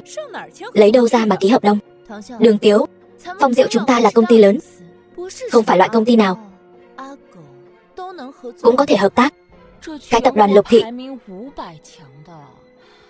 đứng đầu trong top 500 toàn quốc này, có tính là công ty nhỏ không? Tập đoàn Lục Thị chẳng lẽ là Lục Cảnh Từ? Tập đoàn Lục Thị dưới trướng Lục Tổng. Nếu mà hợp tác được với họ, đừng nói quý này, ngay cả thành tích 5 năm cũng vượt chỉ tiêu rồi. Tập đoàn Lục Thị làm sao có thể hợp tác với cô được? Cô đang nói dối. Nói dối kiểu này nhìn cái là biết ngay. Cô thấy có thú vị không? Trưởng phòng, tôi có nói dối hay không? Trưởng phòng nhìn một cái là biết ngay thôi. Đúng là Lục Tổng Lục Cảnh Từ thật. Có được hợp đồng này rồi, công ty chúng ta sẽ tỏa sáng vượt trội. Chúng ta thăng chức tăng lương không còn là mơ nữa rồi. Phu nhân, sao lại vứt đi? Bản hợp đồng này là giả.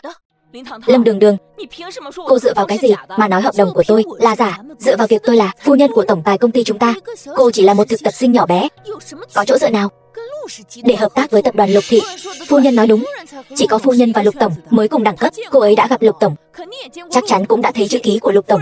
Phu nhân nói là làm giả thì đó là làm giả. Đường Tiếu, cô thật to gan. Trưởng phòng, bản hợp đồng này là thật, do chính Lục Cảnh Từ ký tên. Nếu các người không tin, có thể đến tập đoàn Lục Thị để xác minh mà. Lục Cảnh Từ, rất nhiều người cầu xin được gặp mà còn không gặp được. Cô có năng lực gì mà có thể gặp được Lục Tổng?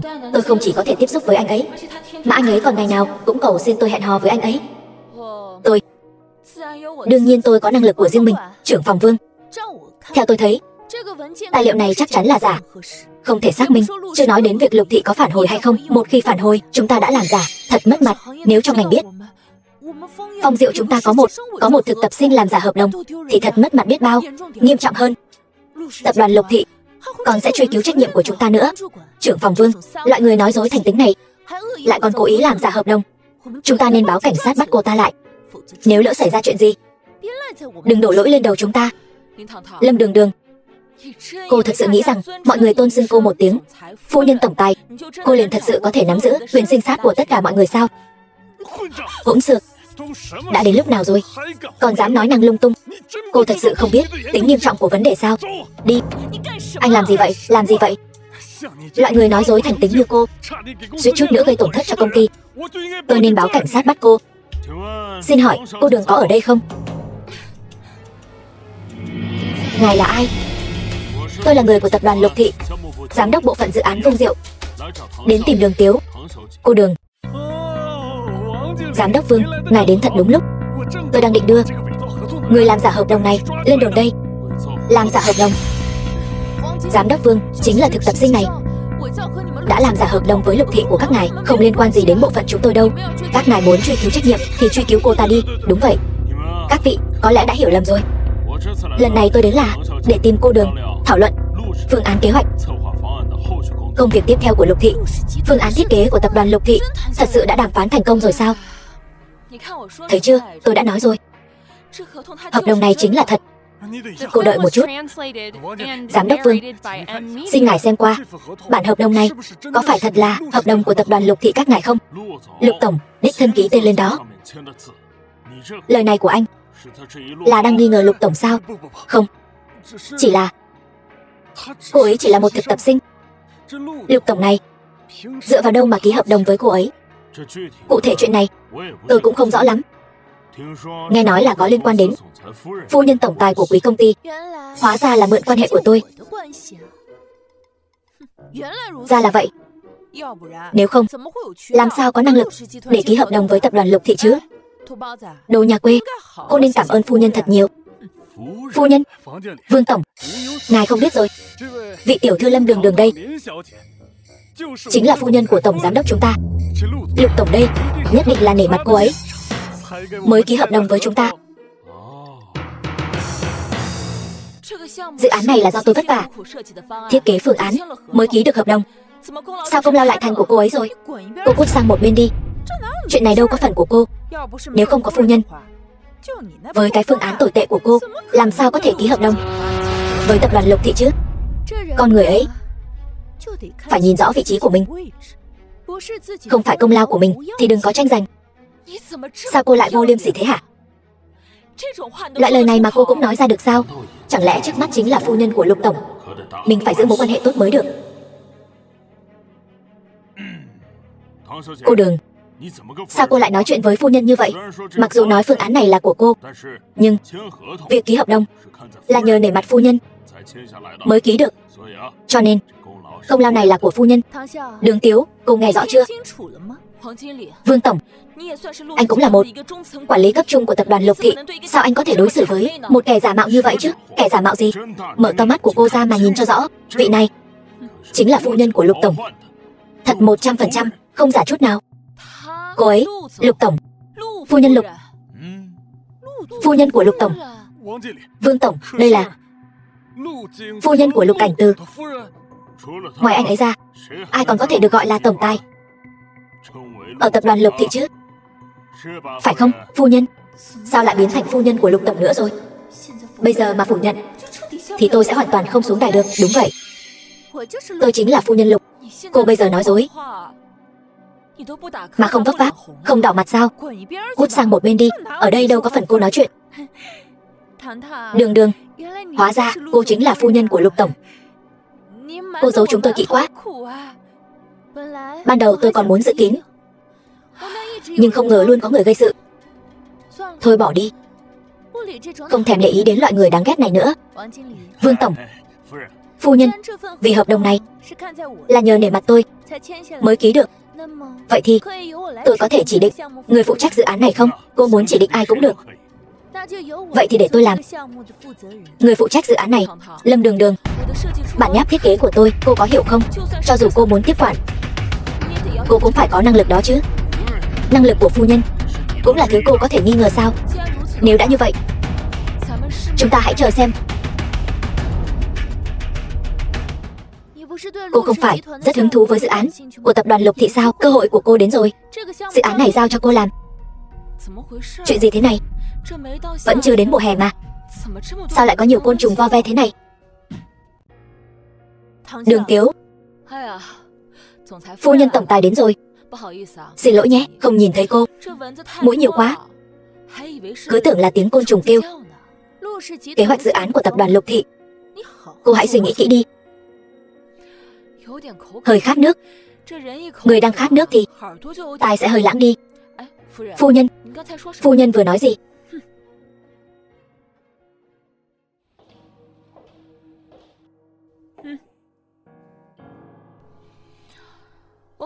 Tôi đổi ý rồi. Tôi đột nhiên rất muốn uống cà phê say tay. Cô đang đùa giỡn tôi đấy sao? Phu nhân, bây giờ ngài mới nhận ra sao? Ban đầu dự án này rõ ràng là cô đã giành lấy, còn nhất quyết không cho tôi làm. Cô nhất quyết muốn tự mình làm. Sao thế? Bây giờ lại không làm được nữa, lại muốn ném cho tôi. Cô coi tôi là con ngốc để đùa giỡn sao? Sao lại nói chuyện với phu nhân như thế? Phu nhân làm như vậy cũng là cho cô một cơ hội rèn luyện. Vậy chuyện này cứ quyết định như vậy đi. Kế hoạch cô tiếp tục hoàn thiện. Dự án này nếu làm tốt cũng có công lao của cô, đúng không? Nghe trưởng phòng Vương nói chưa? Tôi là phu nhân của tổng tài, giúp tôi làm việc là bổn phận của cô. Nếu cô từ chối, tôi sẽ liên hệ toàn bộ ngành để phong sát cô. Thôi bỏ đi. Dự án của Phong Diệu không cần thiết vì cái tên hề nhảy nhót này mà tức giận, dẫn đến dự án bị hủy hoại. Mọi người chú ý nhé, Lục tổng sắp đến rồi. Tỉnh táo lên nào. Đây là lần đầu tiên tôi gặp Lục tổng. Này phu nhân, lát nữa Lục tổng đến, có đi thẳng về phía phu nhân không nhỉ? Thế sao? Anh ấy nghĩ gì tôi cũng không biết. Lục tổng, Lục Cảnh Từ sẽ không thật sự mua lại công ty này rồi chứ? Nhưng Lâm Đường Đường, tôi xem lát nữa cô diễn thế nào. Lục tổng chắc sắp đến rồi, tôi ra ngoài xem trước đây. Chú ý nhé. Lục tổng, ngài đến rồi, tôi và phu nhân đã đợi ngài lâu lắm rồi. Cô nhà quê, cô đừng chớp mắt đấy. Lát nữa Lục tổng đến, cô sẽ biết. Cô căn bản không có tư cách so sánh với phu nhân đâu.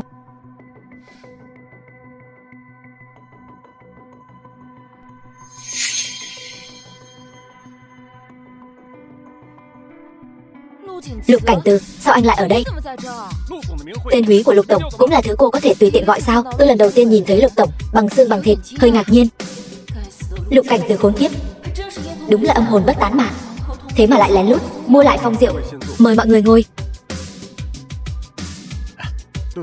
Lục tổng, cô ta là thực tập sinh mới đến, không hiểu quy tắc. Ngài đừng chấp nhặt với cô ta. Anh đối xử với cô ấy như vậy sao? Lục tổng, thực tập sinh cũng là nhân viên, anh không nên kiêu ngạo với cô ấy như vậy. Xin lỗi cô ấy đi. Lục tổng, tôi dù gì cũng là trưởng phòng một bộ phận, bảo tôi trước mặt bao nhiêu người thế này xin lỗi một thực tập sinh. Vậy tôi nói cho anh biết, dưới trướng Lục thị không cần những quản lý không tôn trọng nhân viên. Bây giờ anh có thể đến phòng nhân sự không? Tôi xin lỗi, tôi xin lỗi, xin lỗi cô. Không sao, vừa nãy đúng là tôi quá lỗ mãng, tôi tha lỗi cho anh.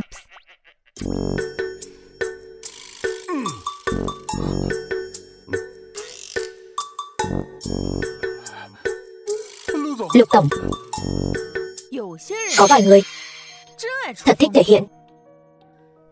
Lục tổng đến, phu nhân còn chưa nói gì, bản thân cô ta đã đứng dậy trước rồi. Nhưng Lục tổng cũng tốt thật, lại bảo trưởng phòng Vương xin lỗi Đường Tiếu.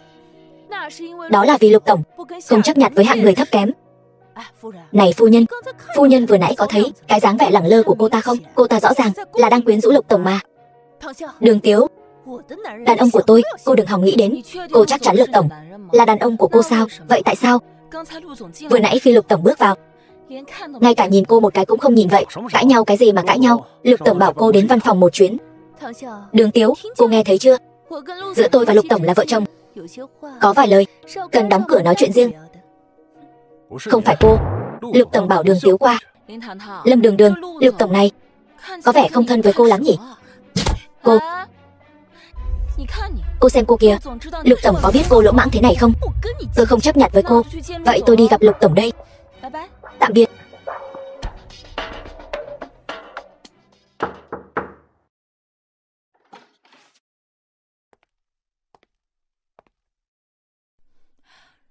Lục Cảnh Từ,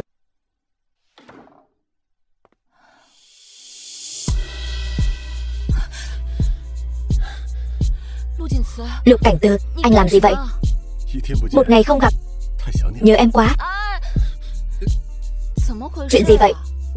Em đã nói với anh đừng nhúng tay vào chuyện công ty. Anh thì hay rồi, lén lút còn mua lại cả công ty nữa. Tại anh lo cho em quá mà. Hơn nữa em xem, anh đã mua lại công ty rồi, bảo người đặc biệt chăm sóc, mà vẫn bị người ta bắt nạt đến mức này. Vậy nếu anh không mua lại công ty, chẳng phải sẽ bị bắt nạt thê thảm hơn sao? Đó là do họ ngu ngốc, lại nhận nhầm người khác thành phu nhân tổng tài. Nói đến chuyện này, vẫn là tại anh. Nếu không phải anh cứ nhất quyết bày ra màn kịch này, tạo ra cái gọi là phu nhân tổng tài, thì họ có thể đối với một kẻ giả mạo cực kỳ nịnh bợ sao? Được, em nói đúng, anh thay em chút giận, lập công chuộc tội. Thế nào? Không được, em không muốn ỷ thế hiếp người. Được thôi, vậy cầu xin anh đi. Anh chỉ đùa thôi, đừng giận nữa. Tối nay anh sẽ kết thúc vở kịch này. Phu nhân, Lục tổng đến công ty không gặp cô, ngược lại còn gọi Đường Tiếu cái cô nhà quê đó đến văn phòng làm gì vậy? Có khi nào là chuyện hợp đồng không? Dù sao lần trước hợp đồng của tập đoàn Lục thị chính là do Đường Tiếu ký, chắc là vậy. Lục tổng trước giờ luôn công tư phân minh, ở công ty chỉ nói chuyện công việc, đến tìm tôi chắc cũng sợ ảnh hưởng công việc.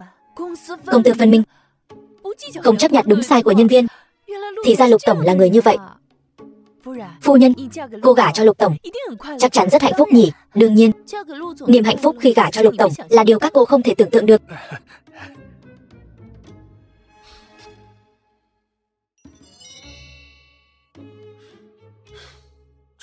Lần hợp tác với tổng bộ này rất tốt. Có một người thể hiện cực kỳ xuất sắc sẽ nhận được giải thưởng đặc biệt của Tổng Giám đốc. Tôi không nghe nhầm đấy chứ? Giải thưởng đặc biệt của Tổng Giám đốc hàng năm. Người đoạt giải sẽ có hàng triệu tiền thưởng đấy. Nếu mà giành được giải này thì trong giới cũng coi như là một giải thưởng lớn rồi. Đường Tiếu, cô phải cố gắng thật tốt nhé. Cô ta, phu nhân, vừa nãy thấy Lục Tổng sao cứ nhìn chằm chằm Đường Tiếu thế nhỉ? Cô làm gì đấy? Cô còn dám quyến rũ đàn ông của tôi? Lâm Đường Đường, cô lại phát điên gì thế hả? Kính thưa quý vị, Đường Tiếu là kẻ thứ ba quen thói. Lúc đi học đã chửa hoang rồi.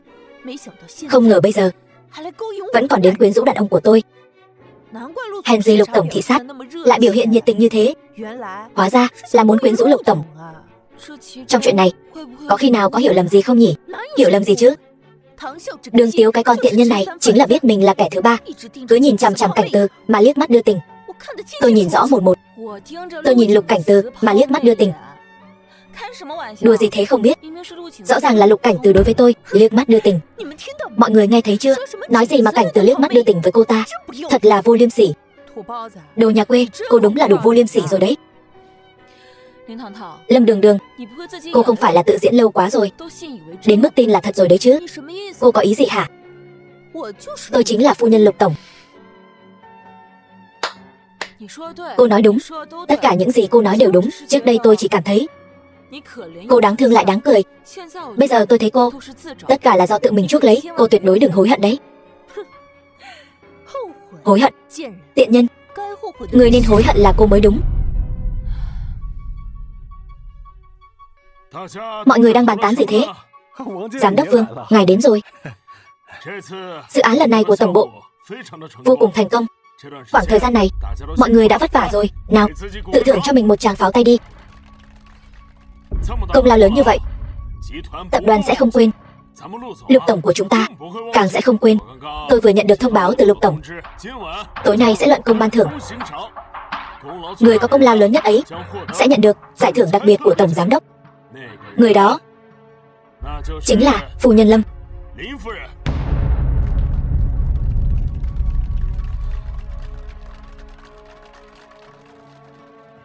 Phu nhân, cô chuẩn bị xong chưa? Anh có nhầm lẫn gì không đấy? Bản vẽ và phương án thiết kế này đều là do một mình tôi làm. Cô ta chẳng làm gì cả. Một thực tập sinh. Công lao của phu nhân mà cô cũng dám cướp. Hợp đồng này là do tôi ký. Dự án này là do tôi ngày đêm tăng ca làm gấp ra. Nếu anh không tin, có thể hỏi họ mà. Phương án là do Đường Tiếu làm. Công sức cũng là cô ấy bỏ ra nhiều nhất. Nói về công lao, cũng nên là Đường Tiếu lớn nhất. Thôi đi, dự án này ngay từ đầu là do tôi phụ trách. Cô ta là lính dưới trướng của tôi. Tôi sắp xếp công việc cho cô. Cô hoàn thành công việc là bổn phận của cô. Công lao nên là của tôi hết. Lâm Đường Đường, cái khả năng trơ trẽn này của cô thật khiến tôi ngày càng mở rộng tầm mắt. Cô, sao? Không có lý, lại muốn đánh người nữa rồi. Đừng làm loạn nữa Đường Tiếu, cô chỉ là một thực tập sinh. Phu nhân có thể cho cô tham gia dự án này đã là bồi dưỡng cho cô rồi, còn muốn nhiều công lao hơn nữa. Đừng hòng. Đây là phu nhân đấy. Đắc tội với phu nhân, e rằng cô không muốn ở lại tập đoàn nữa rồi. Các người chắc chắn cô ta chính là phu nhân như vậy sao? Cô ta không phải. Lẽ nào là cô sao? Tôi có phải là phu nhân không? Các người sẽ sớm biết thôi. Vương Tổng, anh cũng thấy người tên Đường Tiếu này ăn nói lung tung, hơn nữa còn không tuân thủ quy định. Sau tối nay tôi sẽ đổi việc cô ta. Lâm Đường Đường, vốn dĩ tôi nể tình chúng ta từng là bạn học, nên muốn giữ lại chút thể diện cho cô. Nhưng vì cô đã nói rồi, vậy thì chúng ta tối nay xem ai hơn ai. Vậy thì chúng ta hãy chờ xem. Nào, mọi người chú ý nhé. Xin mời vỗ tay chào đón. Đồ nhà quê, cô thấy chưa? Lục Tổng đang nhìn Đường Đường kìa. Lục Tổng đâu có nói anh ấy đang nhìn ai. Lục Tổng không nói, Nhưng đang nhìn ai thì hiển nhiên là người đó rồi. Tôi và Lục Tổng tình cảm rất tốt, không phải kẻ chuyên phá hoại hạnh phúc như cô có thể chen chân vào đâu. Lần này, tập đoàn Lục Thị chúng tôi và dự án của chính phủ đã đạt được thành công to lớn. Nào tiếp theo, xin mời Lục Tổng của chúng ta giới thiệu người có công lớn nhất của dự án lần này. Lần này, trong việc hợp tác giữa Lục Thị và chính phủ, nhân viên thể hiện xuất sắc là bộ phận thiết kế Phong Diệu, Lâm Đường Đường.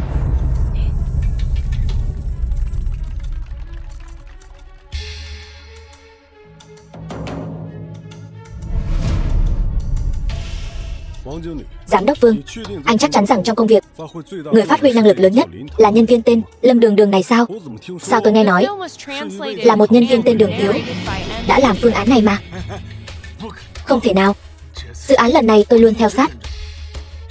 Người có công lớn nhất lần này chắc chắn là Lâm Đường Đường. Còn về Đường Tiếu kia, một thực tập sinh, chắc chắn là để cướp công. Cố tình nói như vậy. Thật sao? Người của Phong Diệu đâu rồi? Tự mình nói đi. Dự án đều là cô ấy làm, công lao đều là của cô ấy. Cái Đường Tiếu đó, cô ta chỉ là một thực tập sinh, cô ta không làm gì cả.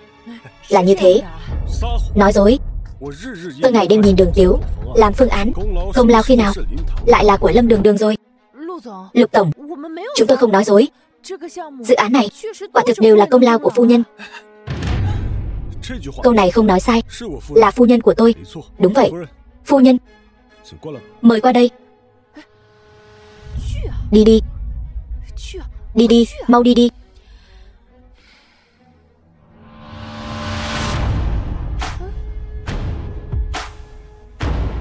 Đường Tiếu chính là phu nhân của tôi. Cái gì? Phu nhân của ngài không phải là Lâm Đường Đường sao? Phu nhân của tôi là Đường Tiếu. Còn về Lâm Đường Đường mà mọi người nói, tôi không quen cô. Thì ra là vậy. Phu nhân vẫn luôn ở bên cạnh tôi. Chúng ta nhận nhầm người rồi. Tôi còn giúp cái đồ giả mạo này làm khó phu nhân. Cô, đều tại cô hại tôi đắc tội với phu nhân. Lâm Đường Đường, bây giờ cô đã hết hy vọng chưa? Lục Tổng, tôi muốn tố cáo Đường Tiếu với ngài. Đường Tiếu không giữ đạo làm vợ, đã kết hôn với ngài, nhưng bên ngoài còn cùng rất nhiều đàn ông đưa đẩy ánh mắt, nói xuông không có bằng chứng. Cô sẽ không lại hãm hại phu nhân nữa chứ? Là thật. Bạn tôi tận mắt nhìn thấy Đường Tiếu từ trên chiếc xe sang của một người đàn ông lớn tuổi bước xuống. Tôi có ảnh. Có ảnh sao? Chắc là thật rồi. Cô có ý gì? Tôi rất giả sao? Cái gì? Chiếc xe đó là của tôi. Hôm đó ta làm tôi đến đón phu nhân của tôi. Có vấn đề gì sao? Sao lại thế này? Bây giờ cô còn gì để nói nữa không? Được, vì cô không còn gì để nói, vậy để tôi. Cô vì ham hư vinh, mạo nhận thân phận của tôi, lôi kéo bè phái trong ngoài công ty, lừa trên gạt dưới, mạo nhận công lao, khiến cả phòng thiết kế trở nên hỗn loạn. Hôm nay đã đến lúc kết thúc. Đường Tiếu, phu nhân, chuyện đó đều là cô ta làm, không liên quan đến tôi. Đúng, chúng tôi bị cô ta lừa gạt. Chúng tôi cũng là nạn nhân, phu nhân. Hai người đối với cấp dưới thì đủ kiểu chèn ép, đối với cấp trên thì hết mực nịnh bợ. Công ty có hai kẻ như các người, tiếp tay cho kẻ xấu, tôi không thể dung thứ. Toàn bộ tập đoàn Lục Thị càng không thể dung thứ. Phu nhân, anh Minh, hai người bị đuổi việc. Trụ sở Lục Thị sẽ phong sát các người cho giới trong ngành. Phong sát trong ngành này. Còn công ty nào sẵn sàng nhận tôi chứ? Lần này thì xong đời rồi. Này, Giám đốc Vương, anh đi đâu vậy? Tôi đi vệ sinh một lát, phu nhân. Đừng gọi tôi là phu nhân, tôi không dám nhận đâu. Tôi chẳng qua chỉ là một thực tập sinh nhỏ bé trong lòng anh thôi. Không có. Phu nhân, Lục Tổng, ngài tha cho tôi một lần. Tôi cũng bị lừa mà. Cảnh Tư, Giám đốc Vương này cũng chẳng khác gì tên trưởng phòng kia. Giữ những người như họ ở lại công ty, chỉ cản trở những người có năng lực thăng tiến lên trên. Nghe lời phu nhân, vậy thì cách xử lý sẽ giống như với hai người họ. Lục Tổng ơi, ngài đừng sa thải tôi. Tôi còn phải trả tiền nhà nữa. Tôi ở công ty bao nhiêu năm nay, tôi không có công lao cũng có khổ lao mà. Đường Tiếu, giả vờ cái gì chứ? Cô chẳng qua chỉ là câu dẫn được Lục tổng, nhìn thì có vẻ hào nhoáng, nhưng cũng chỉ dựa dẫm vào một người đàn ông. So với tôi, cô có thể cao quý hơn được bao nhiêu? Sao cô có thể so sánh với Tiếu Tiếu được? Nhưng cô nói sai một câu rồi. Không phải Đường Tiếu câu dẫn tôi, mà là tôi câu dẫn Đường Tiếu. Hơn nữa, cô ấy còn chưa đồng ý. Hôm nay trước mặt mọi người, tôi xin tuyên bố một chuyện. Đường Tiếu chính là nữ chủ nhân của tập đoàn Lục Thị. Tôi nguyện ý lấy ra 51% cổ phần để cầu xin cô ấy ở bên tôi. 51% cổ phần, nhiều hơn cả một nửa đấy. Có số cổ phần này, có thể một lời quyết định sự phát triển tương lai của công ty. Xem ra Lục tổng cũng là làm thuê cho phu nhân rồi.